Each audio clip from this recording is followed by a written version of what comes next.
Oh, that's great. So, what was the other book you said? I want to subtitle these for people. Violence by James Gilligan. James Gilligan, Dr. James Gilligan. He's a 25-year prison psychiatrist. He dealt with the most violent human beings you could ever come up with. Serial killers, and every single one of them, he found the exact same patterns. He debunks the idea of genes and biological elements. Well, biology does have a relevance, but it's biology that's influenced by environment. But genes, no relationship to violent behavior in the grand scheme of things. Propensities can be pushed forward, as Jacques talks about.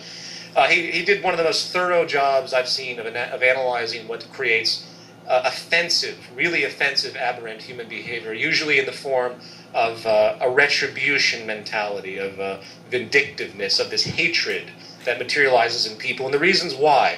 And it really goes back to the fact that it's pretty much all environmental. It's almost explicitly, and it has to be, obviously, but I want to reiterate that for those who think it isn't.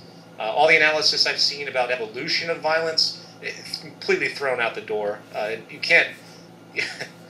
The violent behavior, actually I'm going to stop there, because as you can tell, Joel, I can ramble on these subjects, but I recommend that book, because he does a tremendously good analysis of the patterns of historical violence, and there's no continuity.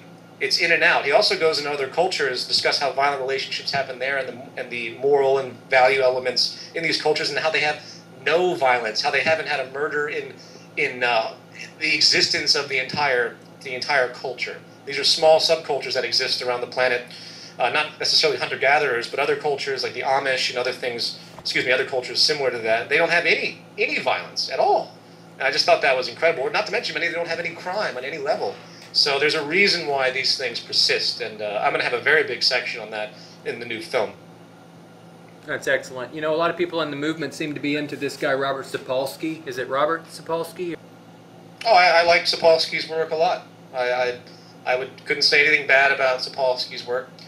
The only thing I would say is that if you read his works, he doesn't really hone in on the social ramifications in a really direct way. That's about it. But I do recommend all of his books. He has 4 of them last I checked.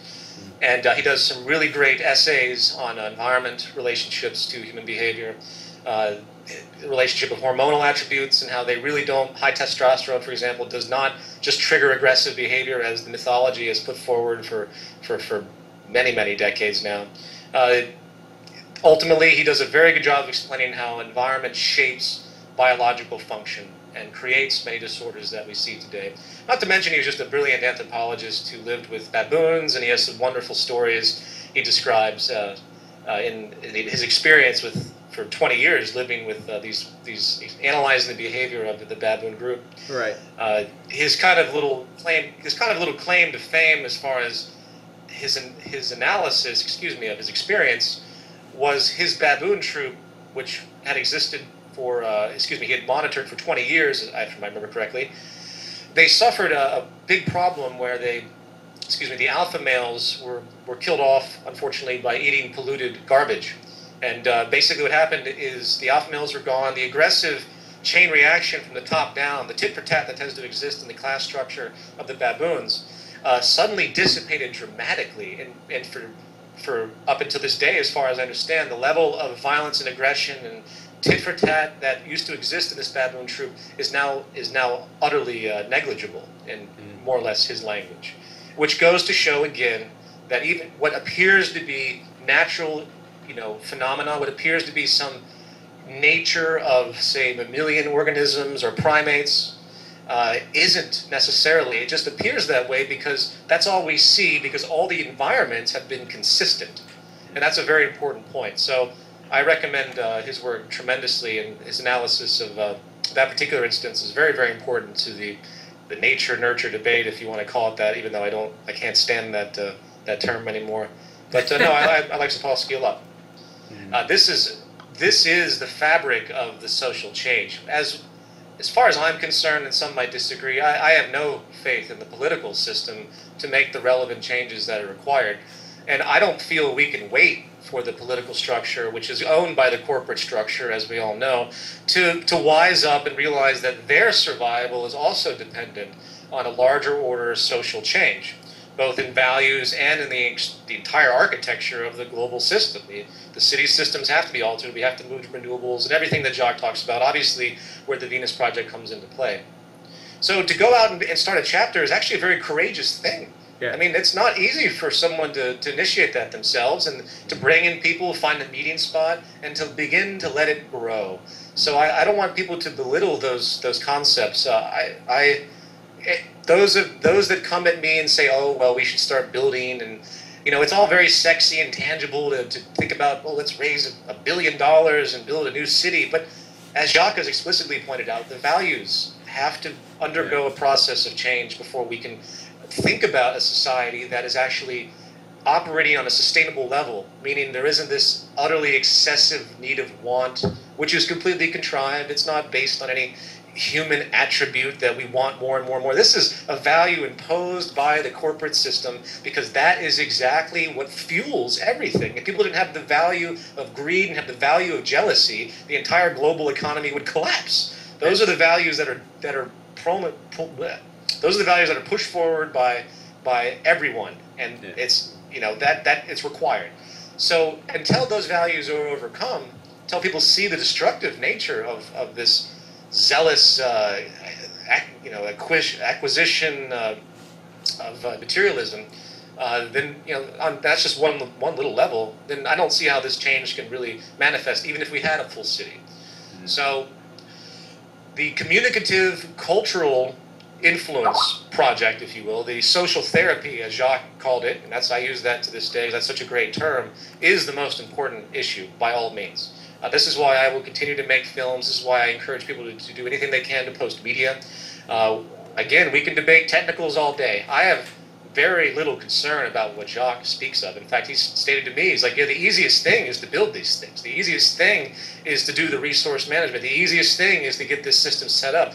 It's the perception of the public that's the problem, because of all of the old values and all of the indoctrination and all the division that has been instilled in people to think that they're better than someone else universally. This is the social Darwinistic aspect that is continually reinforced in the free market, global free market system. And that's how they justify it. That's how they justify the millions and millions of homeless people in New York City. It's just so horrifying to see these families outside of my front door where I put my garbage. Every single day there's these families that come, and I mean families, and they go through everyone's garbage to pull out all the bottles for recycling. And it's horrifying. And we just look the other way, and that's just the way it is. It's not the way it is. And it's time people begin to feel that, to really feel the humanity in that. And then I think hopefully they'd be motivated to jump on board and push forward to this, what is very difficult but very, very necessary social revolution, if you will. So. Well, what else do you think people ought to know? That's a big question. I could talk for like 20 hours. That's all right. On what I think people ought to know. I guess it just depends on where your priorities are. Yeah. So I would like to go back to the point regarding frustration about what to do and how to think about how to function and operate. You have to kind of make, how do I describe this? You have to think of your life in kind of two different ways now if you're a part of the movement. You have to realize you still have to survive. You can't just assume this is going to happen next year and stop paying your credit card bills or anything like that. I don't advocate anything that would disturb the integrity of the general personal survival of people. I believe there's going to be a heavy compromised move of collapse within the next few years. It's going to go unabated. There isn't going to be an economic recovery. It's only just going to be more and more conditioning to get used to the state of affairs as the standards of living drop for virtually everyone except the upper 1%. And as you all know from the statistics, the stratification is getting nothing but stronger. The global stratification is its highest level probably ever. I'd say it's probably worse than the peasants and the dynasties if you really put it into perspective, but I can't say that definitively. But the illusion is so powerful that people not only accept the system and accept the stratification, accept the idea of their self-worth being less, therefore they You know, they can't get a job. Well, I can't get a job because I must not be very good. I mean, there was a poor girl who killed herself last year, which I think you might have read about, because she couldn't find a job. She submitted 200 applications, wrote a suicide note, said, I'm not worth anything.